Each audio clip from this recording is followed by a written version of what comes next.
Hello and good morning. So, this is public speaking, the first module that I'll be taking up. And the first thing that we are going to discuss about today is stepping stones and tools. That is, what exactly do you need to, become a good speaker. So, I'm Ankit Aich and I'll be taking up this course. Anyways, so just let's have a look at the first set of what exactly do we need. Now, a public speaker, a good one, should have obviously confidence, but how does that confidence come? So, I have a lot of experience in general debating at national and international levels. I've won a lot of stuff, and there are mainly four things that you need to focus on or need to concentrate on in order to, become a good speaker. So, the first thing here is tense, we'll discuss further. The second is reported speech, voice, and the knowledge of applications. So once all these four are done, we'll be discussing them further in the next lesson. So we'll just touch over what are these in this lesson, and we'll look through them. And as these skills grow up inside you, then we can obviously move on to more.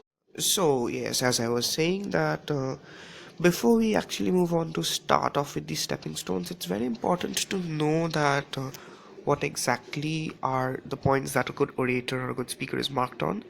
So you have grammar, obviously that is at its peak. You have pronunciation, where many people go wrong. There are many words that all of us pronounce wrong. They are even pronounced wrong on YouTube because you need to pronounce words knowing their origin and how to pronounce them correctly. It gives you a very good insight into proper English language, origin, etymology, and other stuff. You have fluency of speech, that is no dead air, no foghorns, no fillers, no going like, well, actually, the point was like, and obviously, you have eye contact. Your audience should never be bored. And you have content, that is, even if you're giving a wonderful speech, what you're saying should be valid and shouldn't bore people. And obviously, at the end, you have question and answers, that is, how much do you know about your speech. If you are asked a question on what you just said, whether or not you can tackle those questions and move on, that is very important. So we are coming on to the first stepping stone, that is tense. Now, all of us know that there are basically three tenses. We have the past, present, future, and each of these tenses has four more parts. We have the simple, the continuous, the perfect, and the perfect continuous. So, when I say simple tense, that is what I do say is that this is the simple tense. I'm just highlighting it for you. So, a simple tense is basically just a plain past or a future tense. Eat, ate, I eat, I ate. Now, usually when you're using the simple, it's usually for a universal truth or something similar. So, we have the continuous tense right here. So, when we mean the continuous tense, what we basically want to say is that this is something that refers to an event in continuity.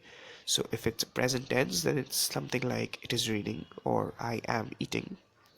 And if it's past tense, then it'll be like it was raining or I was eating.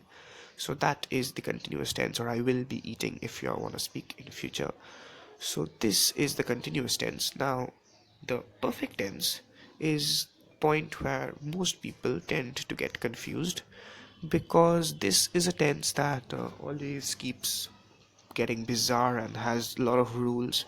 So a very simple trick to remember this is call the perfect tense as the before tense. I'm trying to write before here on screen. I just wrote it in a very small way. I don't know if you could note that. Anyway, we'll just move on. So call the perfect tense the before tense, and once you do that, you can get an idea of what it means. See, when something has happened already to a point of reference and you are referring to something that has happened before that, you use the perfect tense.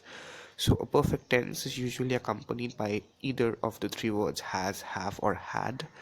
Now, if you're talking in the past tense, then the general rule and a very simple trick to remember is that if there are two past tenses, then the second one becomes a perfect. So, if you're doing an example sentence like, when I reached the station, the train had already left, like that.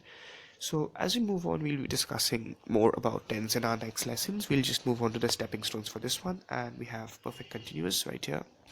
So that is something that refers to something before which was in continuity. So it had been raining all morning yesterday, that sort of stuff. So we'll discuss them in further in the upcoming lessons. For now, we'll move on to the second stepping stone, that is reported speech or reporting. Now, what do we mean? So look at the two sentences.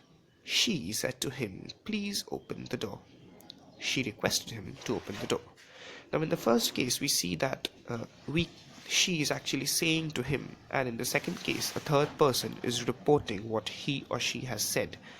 So this is known as reported speech. Now, in many cases, when you're speaking up on stage, you're addressing an audience, mostly whatever you will say is a past event, and you are not seeing it right then and there. So it's very important that you have a very good idea of how to report, how to give speeches that are from a previous reference of time.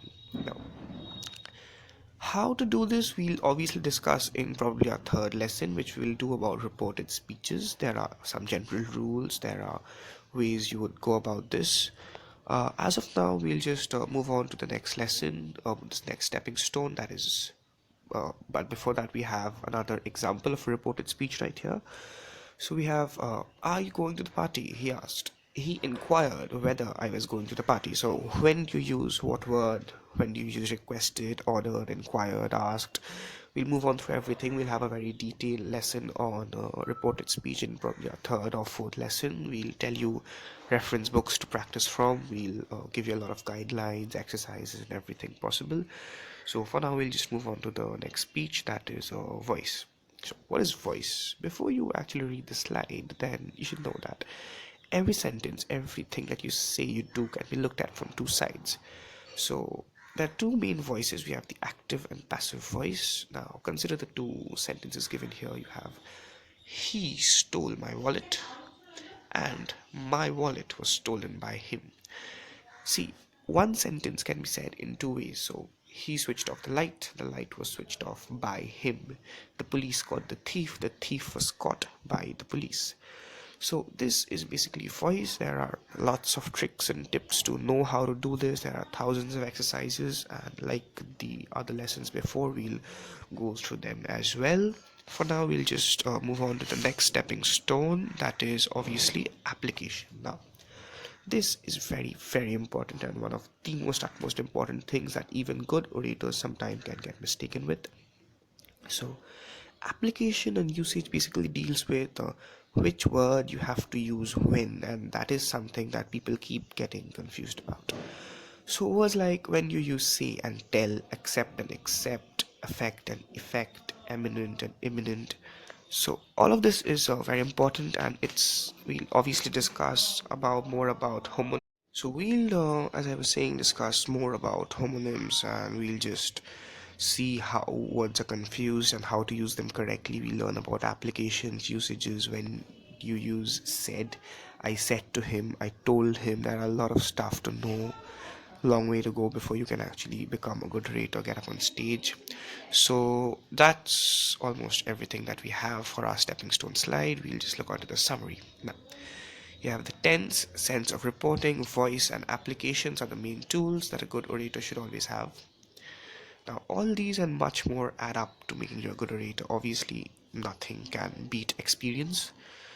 Experience always comes first, and that is something that you need to do yourself. Speak in front of a mirror, go up on stage, have the guts. But obviously, before you can do all that, you need to get your stepping stones right.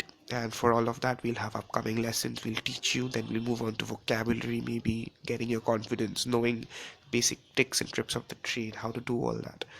And with that, we finish our lesson. We hope you enjoyed the show. Thank you.